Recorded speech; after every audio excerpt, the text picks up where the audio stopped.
Hello and welcome to Beyond the Headlines, the future of restaurant staffing.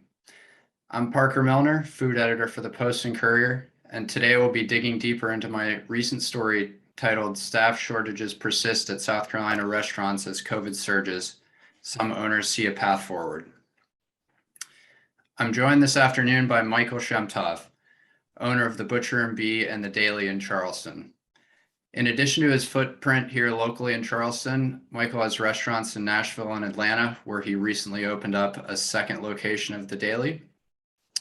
Michael also played an intricate role in establishing the nonprofit Pay It Forward, which provides emergency assistance in the form of grants to members of the food and beverage community. Michael, thank you so much for joining us.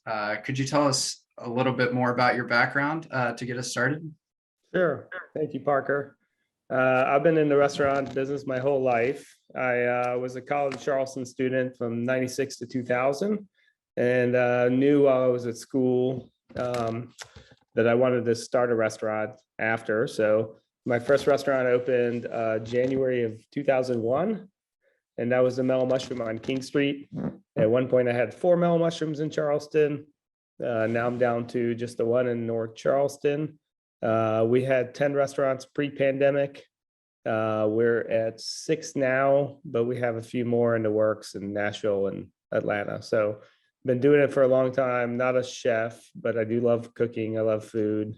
Really have always thought of myself as a concept person and more than anything, a people person. Just I like putting teams together, seeing people develop. So been thinking about people for a long time. And in fact, I think one of the things that you and I chatted about was how long we've been talking about staffing shortages and thinking about staffing shortages. And I just offer for the audience a little note that didn't make it in the article, which is that in 2015 and 16, I was working on the space that was Workshop.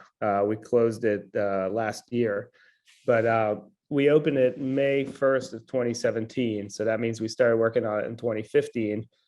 And it was a 10,000 square foot space. And one of my insights was, instead of doing one big concept where we'd need a 50-person staff, why don't we do 6 smaller concepts where each person that would need a staff of 3 to 7 people. So we're already thinking about how to mitigate staffing shortages back 6 years ago, pre-pandemic. So this has been a simmering problem for a while, really ever since Johnson and Wales pulled up stakes from Charleston and went to Charlotte. It started to become more and more acute. And then really, coming out of the pandemic has become a crisis, as you described it.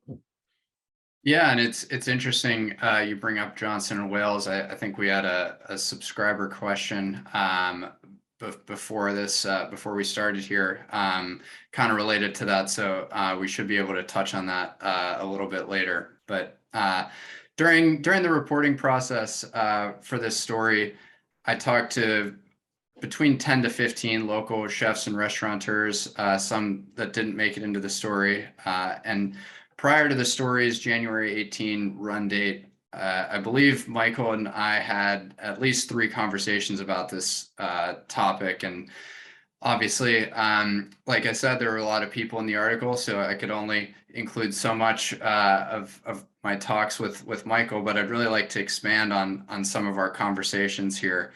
And one of the things we talked about was the change in the hiring practice and how that's changed at the Butcher and Bee and the Daily. So Michael, I wanted to get us started and see if you could kind of expand on that and talk about how things have changed in recent years when it comes to hiring new employees.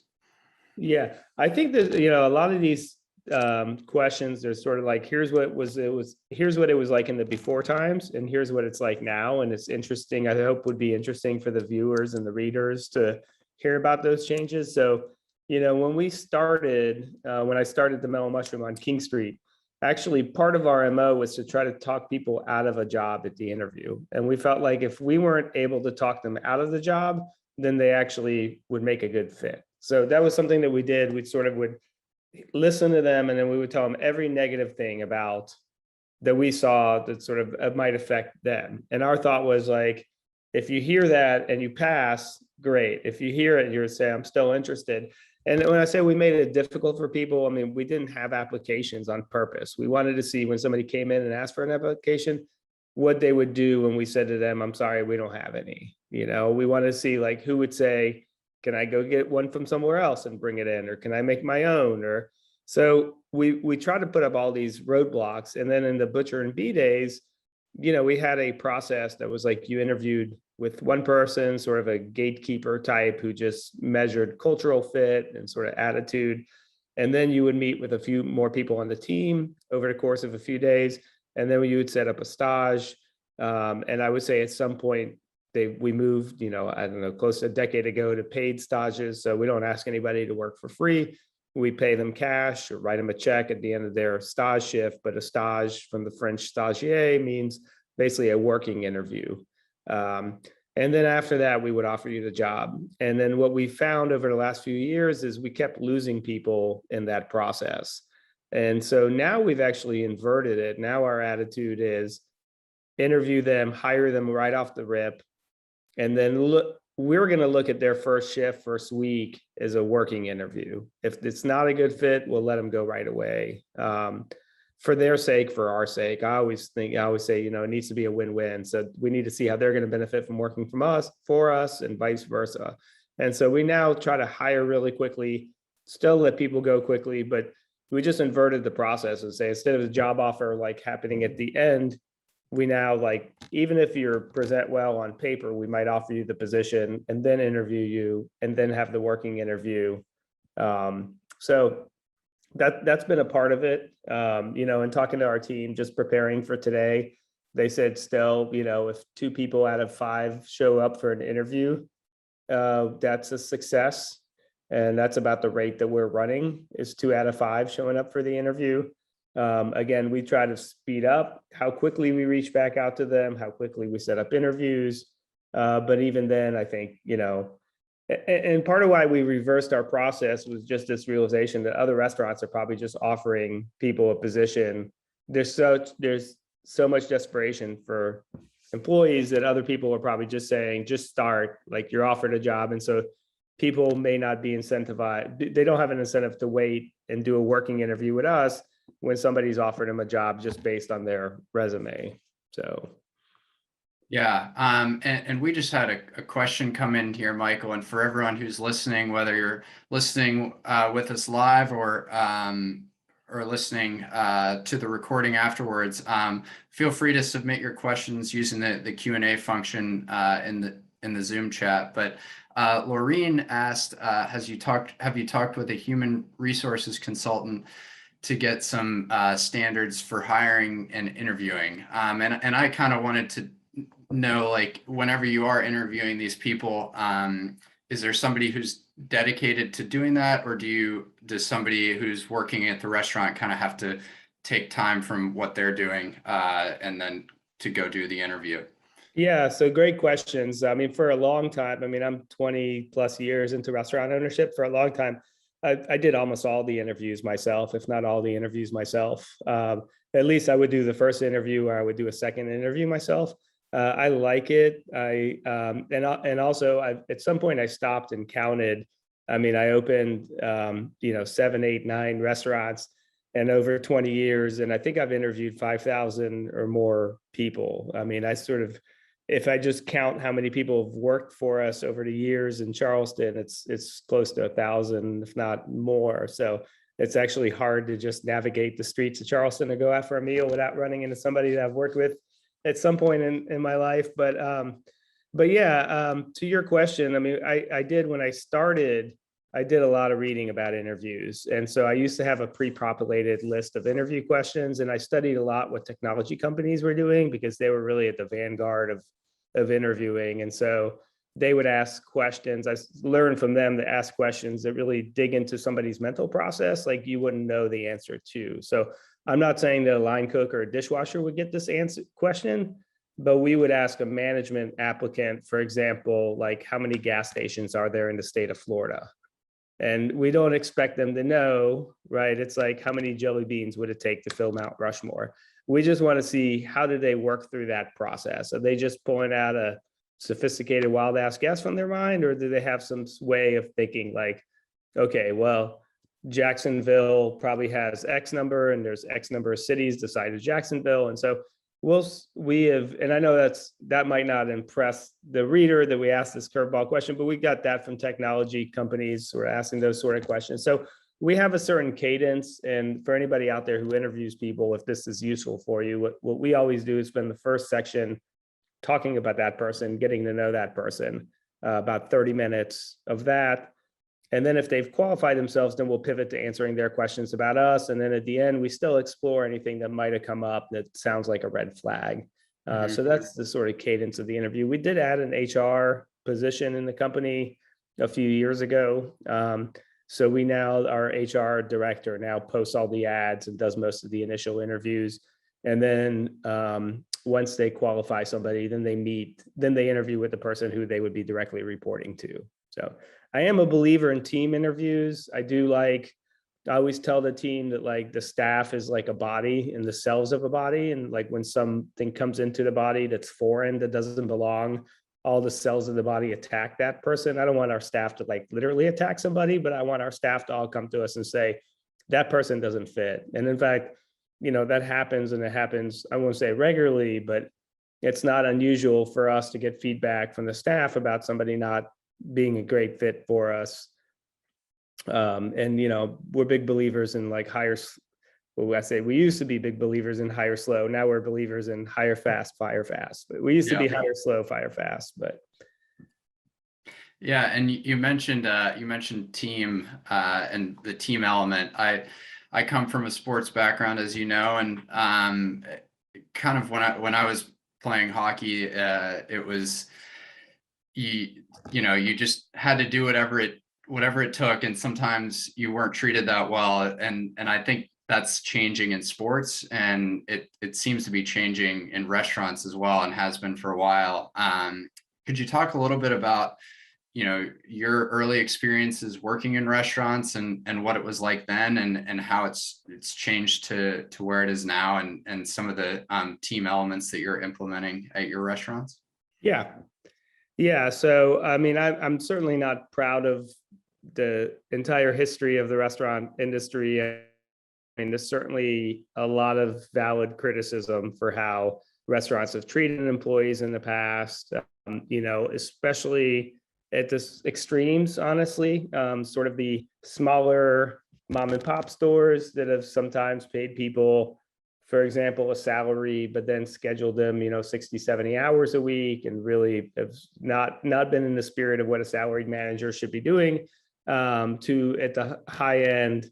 For a very long time, cooks especially, were just expected to get to work 4 hours before their shift started. Like they would have a list of things to do that would just not be manageable if they came in at 2 p.m. for their scheduled shifts. So it was a bit of a culture in fine dining that you just came in early in order to get your stuff done.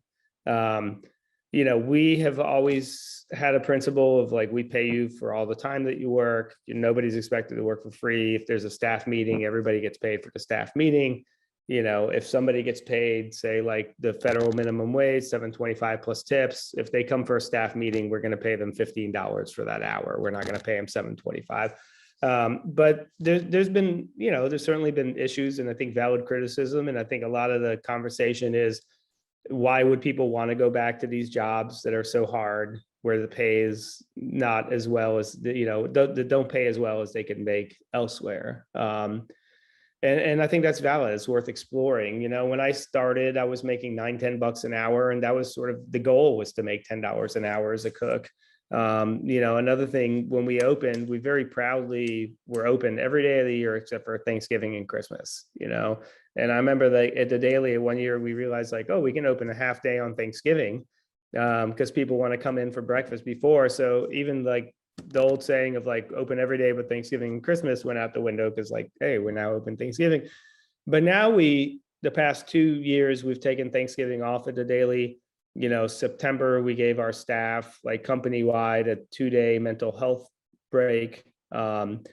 We just have had to change the mindset. Instead of like, we're all proud that we work ourselves to the bone, it's now become more about, we need to preserve the team, their health, their mental health. And like one of the things that if you're not in the business, you don't necessarily realize is like being short staffed is a kind of a cycle that feeds on itself. So what happens typically if you lose one person, if you have say 12 or 14 cooks in the kitchen and you lose one, not a big deal. You can still write the schedule, no issues. You lose a second one, now you're a little tight. Probably can still make the schedule, don't need to close another night. You lose 3 and you're like, oh wow, we need to go out, then we need to start hiring now. And now you're stretching your staff more. Now people are working a 6-day. They're not able to take time off when they need it because you don't have the staff. And so it's a cycle that feeds on itself. Those people get burned out. They're more likely to leave. If another person leaves, now a 14-person staff looks like a 10-person staff, and that work is distributed on fewer people, making it more likely that other people will leave. So it just kind of feeds on itself, and it's hard to reverse. It takes time. It takes time to interview, find, train, sort of get your staff some support. So, we have now looked at it as our most valuable asset is our staff. And, I'm not saying that they're snowflakes now when we're all tough 10 years ago. What I'm saying is that we're all, I think, have realized, many of us in the restaurant business have realized that their health and their mental health is really important and has to be protected. And that we need to shift this mindset from you should just be proud that you work nights and weekends and nonstop and that you're always on, to saying, no, that's not healthy or sustainable. So, some of that is just growing older ourselves. I mean, I'm 44. So it was a lot easier to work 35, 40 days in a row when you're 24 than 44. It's easier to do when you don't have kids and when your staff don't have kids. But again, and I would say like one of the things that we try to be mindful of is like, you can't have a set of policies for people with kids and a different set of policies for people without. You shouldn't be punished for not having kids by having to work different. But if we want to be professional and we want to retain people as they start families, that's been one of the other realizations. We just need to work with people and get ahead of people having kids and figure out what life in a restaurant business with young kids looks like. Mm-hmm. So for us, that looked like a savings plan. That looked like a more aggressive plan in place, especially before people have their first kid. They tend to think like, I'll take a week off and I'll be back. At least the ones who are not giving birth tend to think, I'll take a week off and I'll be back. But it's usually more than that. So. Yeah, and I want to ask you about some of the benefits that you're offering employees. First, I want to remind our guests that this event is being recorded and you'll receive a link afterwards. And please feel free to use the Q&A button on the Zoom screen to ask some questions. It looks like we have a couple in. But first, on kind of the benefits and what you're offering your employees, could you talk a little bit about what you do offer your employees, and then just the overall notion that raising wages and offering more benefits, how that can or will eventually affect maybe the diner's bill, and how that shift we'll be seeing that shift more at more restaurants as these changes become more widespread.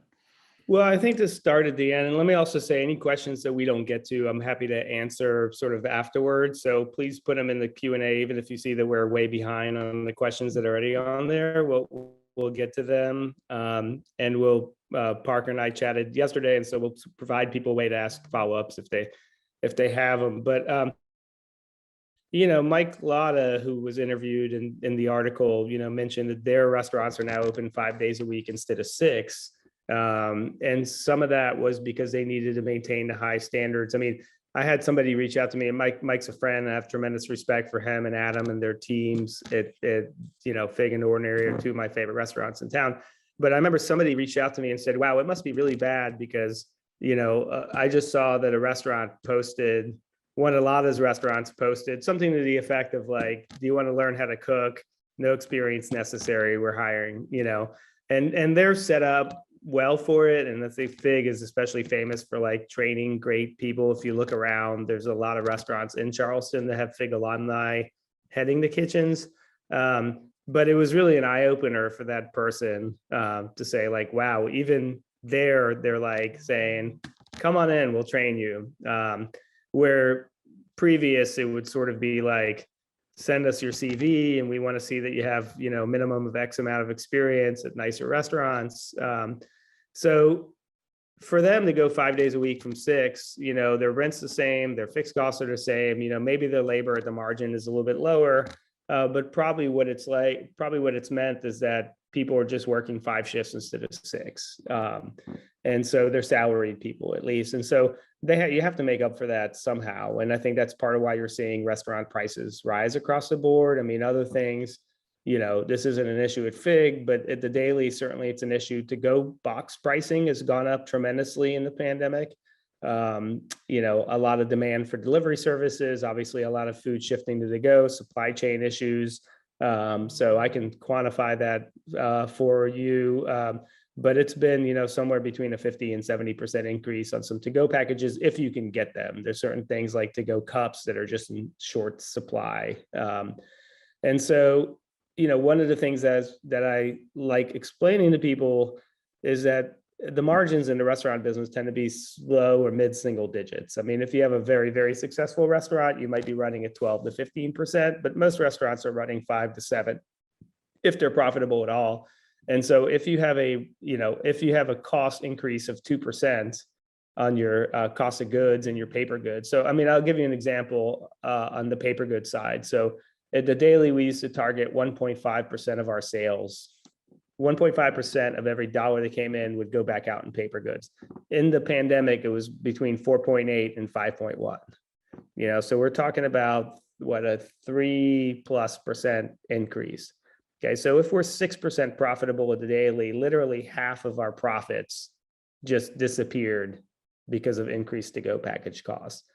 And so that might look to you as a consumer like somebody asking you, do you need a bag and do you need to go where, instead of just automatically giving you a bag or to go where. That's hopefully what they're doing at the Daily right now. But at some point you have to see that somewhere. So like when we opened a Daily in Atlanta, for example, what we did was we priced our menu items based on it being to go. We just, instead of assuming that it's for here and then we lose a little bit if it's to go, we said, all right, like so much of the food is to go now and to go packaging is so expensive.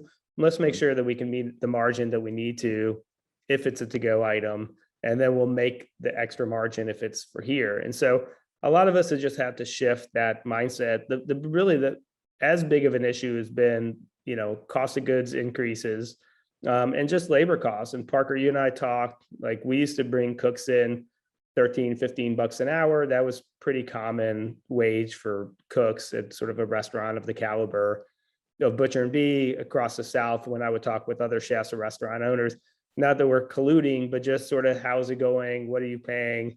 15 an hour was pretty standard.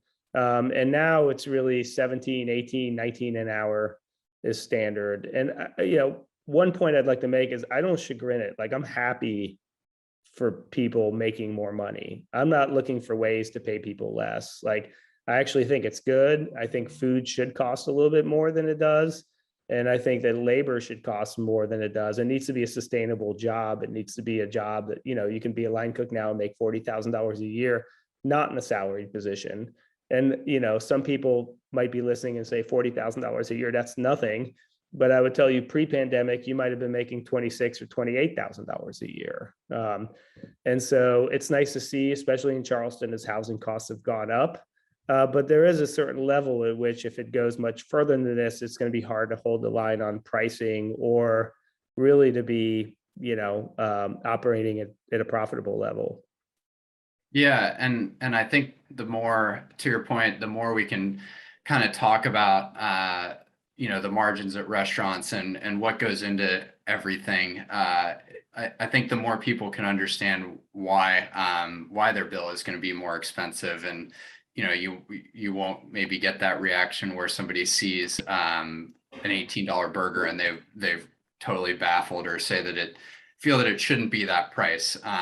There's a lot more that's going into it, and it's interesting to hear exactly what those elements are. So thank you. And to be clear, I don't like that our burger is 18 bucks at Butcher and Bean. Like, I feel like 18 bucks for a burger is expensive, even if the meat is pastured, even if it's sort of, make your own bun, even if you pay your staff well, it's expensive. I think part of that is restaurants trying to nudge you towards other decisions besides a burger. Part of that is just the cost of things now. But I did see a question in the chat about what channels, sort of where we're advertising. And Parker, you and I had talked about, Indeed is the dominant job site, but I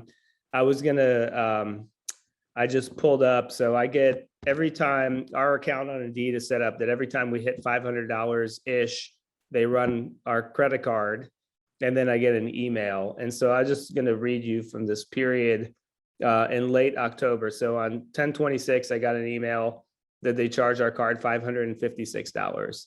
2 days later on 10/28, 557. I'm sorry, 555, so $1 off. And then 2 days after that, on the 30th of October, $550.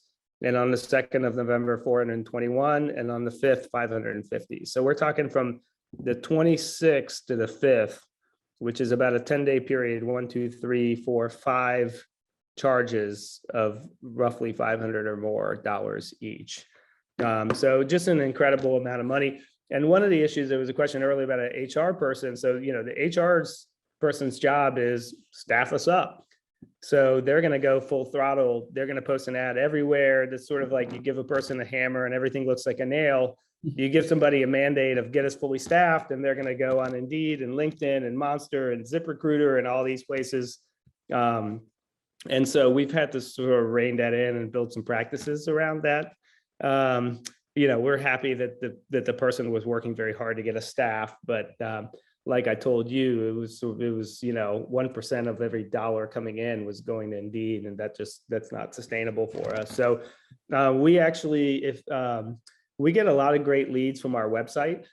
We found that we find that we basically hire almost everybody that applies through our website. The fact that they came to us that way versus through a job site means that they deliberately wanted to work for us. It wasn't that they just saw us amongst a multitude of other jobs. We've tried referrals from the staff. That hasn't worked as well as we hoped. At one point, we did a $400 check. You got a $400 bonus if you referred somebody to us. Even that didn't move the needle. We have recently started, I noticed a couple of restaurateurs asking questions in the Q&A. So I will share with them that we've recently started buying Google AdWords to see if we can get quality candidates that way for less than it's costing us on Indeed. So we're about 2 months into that. So don't have great data on that, but we're basically targeting people who are looking for jobs at restaurants that are more sustainable, environmentally minded. There was a question about retention. I love that saying that, like, when you're in a hole, the first step is to stop digging. And that's why we really put more of a focus on benefits and pay. And I think one of the things that, my fellow restaurateurs on the call know, that's a sad thing, but very much true, is that you oftentimes have people that work for you and they've worked for you for a few years. And because they haven't been great at asking for raises, and you maybe don't have the practices to review their pay, you have somebody that maybe makes 16 or 17. But if that same person walked in off the street today, you might pay them 20 or 21. And so one of the things that we've done is sort of systematically go through and try to identify those people and bring their wages up to where they would be, not punish them for their tenure with us, basically. We also started a program where we give people gifts on anniversaries. And once you get to 4 or 5 years and beyond, they start being fairly significant. I think maybe at 5 years, we pay for you to travel somewhere, whether it's Nashville to work at the Bee there, or whether it's New York or some Chicago to work with friends of ours, but you get a paid trip to go work and study in another restaurant for a few days. So try to incentivize that. Another thing we've talked about is we have a simple IRA plan. We match 2% of what staff makes. And I have this thesis that if we can tell the stories about how much people have saved over 4 or 5 years, that might increase retention. So we looked at that, and we realized that people don't actually they get a semi-annual or maybe quarterly statement about their IRA. So we realized like giving them access so they can check it more frequently, then starting to share people's stories to say, some people save 10, 12, $15,000 with us. They save 25 a week. We match them 25 a week. That's 25,000. I mean, 2,500 a year. If the market goes sideways, 4 years in, that's 10 grand plus. So Yeah, those are all really spectacular things you're doing, and we're nearing the end of our call here. But Emily, I see a question in the queue from Emily Benedict, and I think it's a really good one to conclude on. What can those of us in the local tourism industry do to help support food and beverage staffing situation? Well, I think, I realize this might be controversial, but Parker, you and I talked about it. I really think that the only way out of where we are, besides like, unless a third of restaurants close and the sort of supply of workers gets redistributed around, what's left is to fix immigration. And I think, I know that's a hot button, and I just want to state again, I'm not trying to fill our restaurant with immigrants so we could depress wages. I'm not coming at it from we can't find people for low enough that we need to bring some people in. What I'm saying is there are not enough people in America for the jobs that are open. I mean, if you just sort of look at a macro level, I think there's 10.6 million jobs open according to the last report, and 3.5 or 4 million people looking for work. I mean, it's a 6 million shortfall. And so, I am planning to advocate in the year ahead for some common sense ideas around creating visas for people. To me, the juxtaposition of people fleeing crime and violence and sometimes walking for a month to get to the border. And some of them are doctors, and some of them are lawyers, and some of them are professionals, and some of them would love to be prep cooks for us. And so, I think that's really the only way to fix things systemically. I mean, unfortunately, it's a hard business. It's, as I say, it's a young person's game. It's very physical. And so I get why people aren't rushing back to work at restaurant jobs, especially because so many of us didn't really have a way to give people a soft landing at the start of the pandemic. And so I get why, if you sort of made a career in the restaurant industry and all of a sudden you found yourself furloughed with no benefits and no savings, that you might want to reconsider. And I think it'll take a long time to recover from that. I mean, I think there are a lot of people out there like us looking to make things more professional. I know one of the folks in your article mentioned, I think it was Home Team, that they're adding vacation days for hourly employees. That's something that we've looked at as well. It's going to take a long time to get it back. And so, I would ask for a couple things from the guests. One, grace. I thought it was great that you mentioned that. I think it was in Buford. They had signs up asking the customers to be patient. Yeah. Everybody wants to eat at noon on Friday or 7 on Saturday. So you got to understand, you're coming at us full force and we're working with limited staffing. So grace, if you see a table that's open, understand that maybe the reason why you're not getting sat there and why you're being quoted to wait isn't because we don't know the table it's open. It's because we can't take care of you at that table. We've had to, I think every restaurateur has probably had to leave part of their dining room open in the past few months. And then just a realization also around, we didn't talk about it, but I'd love to see a future article around tipping, because the government interprets that as if you leave a tip, you intend for that tip to go to the person at the counter, for example, or the person who's waiting on you, the person who rang you up. But I think, for example, at the Daily, if you go to the Daily and I take your order, but somebody else makes your coffee and somebody else busses your table and somebody else cooks your breakfast, I bet if we ask people, they would say, I want my tips to get distributed amongst everybody.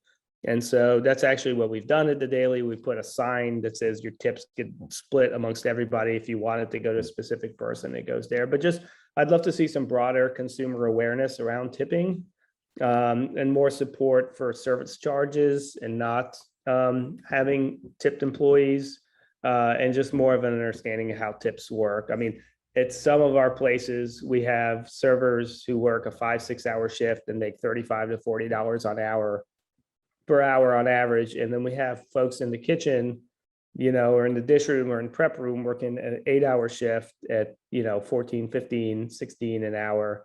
And there's not really much difference between the work that they're doing. And I know some servers would take issue with me, but in terms of the physicality of it, the intensity of it, there's not something that I think would justify the delta between 35 and 15 an hour. So I've always dreamed of having a restaurant where everybody gets paid equally.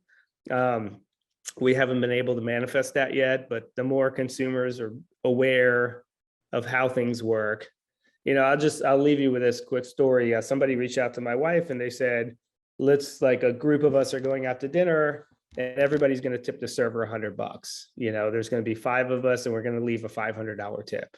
And there was a famous story about a place in Bentonville where this happened. Somebody went out, I think they left a multi-$1,000 tip at the end of the meal, and the restaurant wanted to distribute it amongst the staff, and it sort of blew up to the point I think I read about it in the Washington Post.